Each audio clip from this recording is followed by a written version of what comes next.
السلام علیکم ناظرین، آپ دیکھ رہے ہیں سخن اور میں ہوں وقاص عزیز۔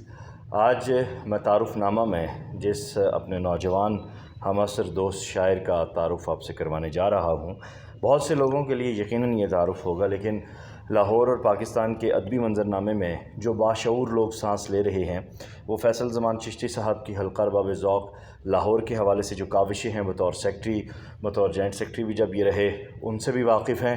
اور اب حال ہی میں ان کا پہلا شعری مجموعہ سامنے آیا ہے، تیسرا شعری مجموعہ سامنے آیا ہے، اور اس شعری مجموعے کی مبارکباد کے ساتھ میں فیصل بھائی سے سلسلہ گفتگو جو ہے وہ آغاز کرتا ہوں۔ کیسے ہیں آپ فیصل بھائی؟ ٹھیک ہیں، خیریت سے؟ الحمد للہ، بہت شکریہ۔ پہلے تو تیسرے شعری مجموعے کی مبارکباد بھی قبول کریں اور اس کے نام اور اس کے حوالے سے کچھ احباب کو بتائیے۔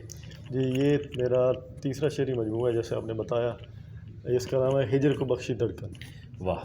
میرا پہلی شعری مجموعہ 2006 میں آیا تھا، کرب تنہائی۔ کرب تنہائی۔ دوسرا شعری مجموعہ 2013 میں آیا، اس کا نام تھا گئے خواب کہاں۔ گئے خواب کہاں۔ اور اب تیسرا یہ ہجر کو بخشی دھڑکن۔ ہجر کو بخشی اور تینوں شعری مجموعے جو ہے نا ماورا سے چھپے تھے۔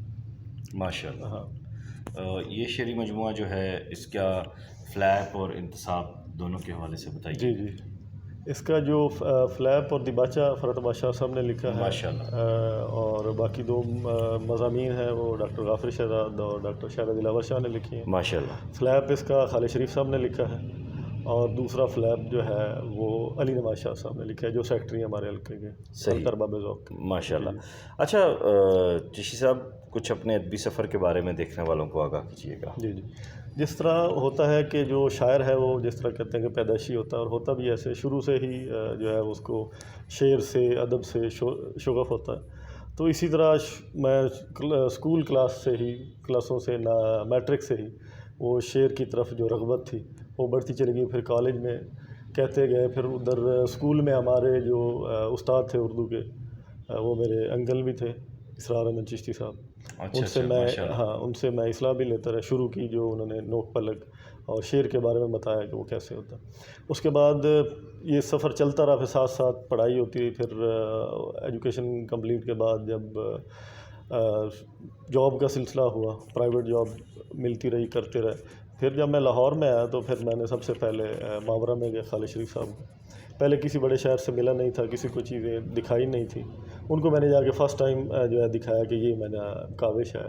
اس وقت کافی سارا تقریباً 2-1 کتابوں کا جو ہے نا مٹیریل تھا میرے پاس، تو مسودہ تقریباً لے گیا ان کے پاس، تو انہوں نے سارا چیک کیا، انہوں نے بڑی شفقت سے ملے، اور انہوں نے ٹائم دیا مجھے، 2-3 نشستوں میں انہوں نے ٹائم دیا، کیونکہ کافی سارا مٹیریل تھا وہ اسپیشل، وہ ان کے پاس جاتا رہا۔ انہوں نے سارا جب کلام دیکھا تو انہوں نے کہا کہ جی آپ کا 95% کام ٹھیک ہے، اور اس میں چھپ سکتا ہے، آپ اس کا انتخاب کر لیں۔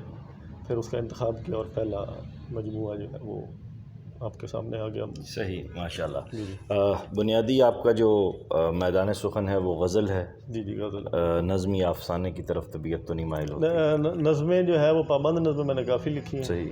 اور آزاد نظم بھی تھوڑی بہت لکھی ہے۔ وہ شروع سے ہی غزل کی طرف میلان تھا، اور وہ اسی میں ساری باتیں جو ہے نا وہ کہتے چلے گئے۔ نقد کی جانب بھی آپ کا کافی رجحان ہے، تو تنقید میں آپ کیا کرنے جا رہے ہیں؟ یہ تنقید میں مختلف، پہلے کم تھا، اب جب سے حلقے کی جوائنٹ سیکٹری شپ میں کام کر رہا ہوں تو اس وقت سے جو ہے نا مختلف شخصیات پہ، ان کے فن کے اوپر، ان کی شخصیت کے اوپر، ان کے مضامین جو ہے مختلف کتابوں کے اوپر ان کے ریسرچ ورک یہ شروع کیا ہوا ہے پچھلے 6-7 سال۔ صحیح۔ اور کافی سارے جو ہمارے ہم عصرین ہیں، ہمارے سینئرز ہیں، ان کے اوپر۔ تو آپ کے پسندیدہ شعراء میں کون کون آتا ہے؟ میرے پسندیدہ شعراء میں ظاہر وقت ایج کے ساتھ ساتھ جو ہے نا وہ پسندیدگی کا لیول، بندے کا تھوڑا سا میچورٹی کا لیول وہ بھی تبدیل ہوتا رہتا ہے، لیکن ہمارے جو سینئرز ہیں ان میں جو ہے احمد فراز ہیں، پروین شاکر ہیں، فرحت بادشاہ صاحب ہیں، یہ اور اس کے علاوہ ساغر صدیقی صاحب ہیں۔ واہ واہ واہ واہ۔ آج جو غزل کہی جا رہی ہے آپ کے معاصرین میں، آپ اس غزل کو کیسے سمجھتے ہیں، کیسے دیکھتے ہیں؟ کیونکہ آپ روایت سے جڑے ہوئے آدمی ہیں، میر کی روایت سے جڑے ہوئے آ رہے ہیں، اس کو اسٹڈی کرتے ہوئے ہم دیکھ رہے ہیں، حلقے میں غزلیں بھی پیش ہوتی ہیں، لیکن آج کا جو غزلیہ منظرنامہ ہے اس کو آپ بطور حلقہ ارباب ذوق کے جوائنٹ سیکرٹری کے، بطور نوجوان شاعر کے کیسے دیکھتے ہیں؟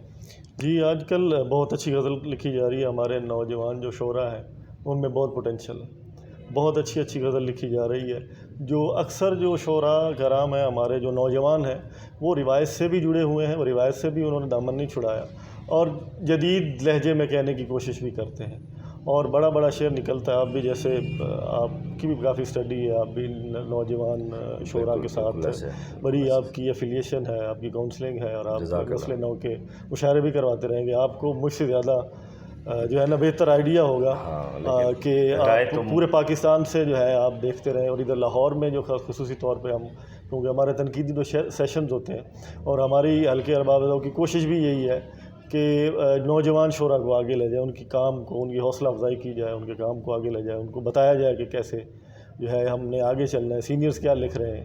اور میں سمجھتا ہوں کہ ہمارا جو شعری جو منظرنامہ ہے مستقبل میں بہت اچھا ہوگا اور میں بہت پر امید ہوں. کیا خوبصورت بات ہے. کچھ عطا کریں پروگرام کے آخر میں، اس نشست کے آخر میں. جی جی، یہ ہجر کو بخشی دھڑکن سے ہے یا یہ تازہ کلام ہے؟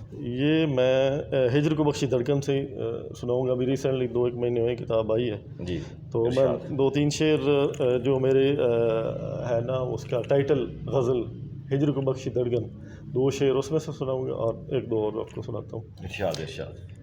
مفلسی کی نہیں تکلیف نہ بیماری کی، مفلسی کی نہیں تکلیف نہ بیماری کی، میرا دکھ یہ ہے کہ بچوں سے ادا کاری. ہائے ہائے ہائے ہائے، کیا شعر ہے. میرا دکھ یہ ہے کہ بچوں سے ادا کاری کی، ہائے ہائے. اور دکھ تہے تیغ کیے ہجر کو بخشی دھڑکن. آہا ہا ہا ہا. دکھ تہے تیغ کیے ہجر کو بخشی دھڑکن، اپنی جاگیر میں ہم نے بڑی سرداری کی. بھائی کیا کہنے.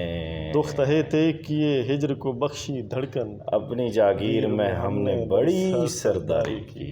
2-3 اور شعر. ارشاد ارشاد. درد بے باک تھے سکھ چین کو للکار چلے، درد بے باک تھے سکھ چین کو للکار چلے، سر اٹھا کر میرے دل میں سبھی آزار چلے. ہائے. درد بے باک تھے سر اٹھا کے میرے دل میں سبھی آزار چلے، اور اپنی فطرت میں نہیں پیار جتاتے رہنا، اپنی فطرت میں نہیں پیار جتاتے رہنا، اس کے ہم ساتھ تھے لیکن پس دیوار چلے، اس کے ہم ساتھ تھے لیکن پس دیوار چلے. اور اس طرح چلتا ہوں میں دل کی پکڑ کر انگلی، آہا. اس طرح چلتا ہوں میں دل کی پکڑ کر انگلی، جیسے بیمار کو لے کر کوئی بیمار چلے. واہ واہ واہ واہ واہ، کیا کہنے فیصل بھائی. بہت محبت آپ کی، بہت شکریہ. دوستو، ماورا نے یہ شعری مجموعہ چھاپا ہے اور بڑی اہتمام کے ساتھ اور بڑی محبت سے انہوں نے چھاپا ہے. نوجوان جو لوگ یعنی نئی لکھنے والے جو ہوتے ہیں، ان کے کلام میں وہ پختگی نہ صحیح لیکن ایک کیفیت، تازگی، اور پھر جب فیصل بھائی کی غزل کو ہم دیکھتے ہیں کہ وہ ایک پختہ شکل میں ڈھلی ہوئی آتی ہے تو وہ پھر شعر دل پہ نقش ہوتے جاتے ہیں. یہی شاعری ہے جو آگے جا کر امر بھی ہوتی ہے، بڑی شاعری بھی بنتی ہے. امید ہے آپ کو آج کی نشست پسند آئی ہوگی. اپنا خیال رکھیے گا. خدا حافظ.